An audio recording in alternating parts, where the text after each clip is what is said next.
फूल परी का जादुई फूल। एक समय की बात है। हरे भरे जंगल के बीचों बीच एक सुंदर फूलों की घाटी थी। वहां हर तरह के फूल खिलते थे, लेकिन उन सभी फूलों में सबसे खास था जादुई फूल। यह फूल हर 100 साल में केवल एक बार खिलता था और जिस भी इंसान या जीव के हाथ लग जाता, उसकी सारी इच्छाएं पूरी हो जाती थीं। इस जादुई फूल की रक्षा की जिम्मेदारी थी फूल परी की। फूल परी एक सुंदर और दयालु परी थी जो पूरे जंगल का ख्याल रखती थी।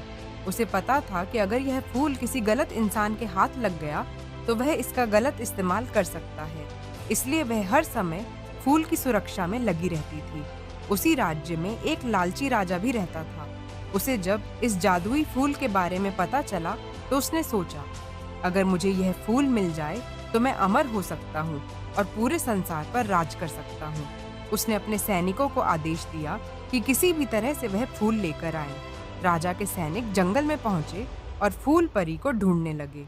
वे जानते थे कि सीधे सीधे फूल चुराना आसान नहीं होगा, इसलिए उन्होंने एक चाल चली। वे एक बूढ़े आदमी का भेष बदलकर परी के पास गए और बोले, प्यारी परी, मैं बहुत बीमार हूँ। अगर मुझे वह जादुई फूल मिल जाए तो मैं ठीक हो सकता हूँ। कृपया मेरी मदद करो। फूल परी बहुत दयालु थी, लेकिन वह समझदार भी थी। उसने सोचा, अगर यह बूढ़ा सच में बीमार होता तो इसे जंगल के दूसरे औषधीय फूलों से भी ठीक किया जा सकता था। यह जरूर कोई चाल है। परी ने अपनी जादुई शक्ति से बूढ़े आदमी की असली पहचान देख ली। वह तुरंत समझ गई कि यह राजा के सैनिकों की चाल है।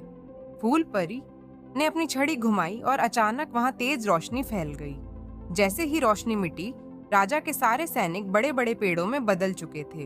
अब वे कभी भी फूल को चुराने की कोशिश नहीं कर सकते थे। फूल परी ने फैसला किया कि यह जादुई फूल केवल उसी को मिलेगा जिसका दिल सच्चा और नेक होगा। उसने पूरे जंगल में यह घोषणा कर दी कि जो भी सच्चे मन से दूसरों की भलाई के लिए इस फूल की जरूरत समझेगा, उसे यह फूल मिलेगा। उस दिन के बाद से जादुई फूल हमेशा वहीं रहा, लेकिन केवल वे ही लोग उसे देख सकते थे जिनके मन में प्यार, दया और सच्चाई होती थी। इस कहानी से हमें यह सीखने को मिलता है कि लालच का अंत बुरा होता है और सच्चे दिल वाले इंसान को ही असली खुशियां मिलती हैं।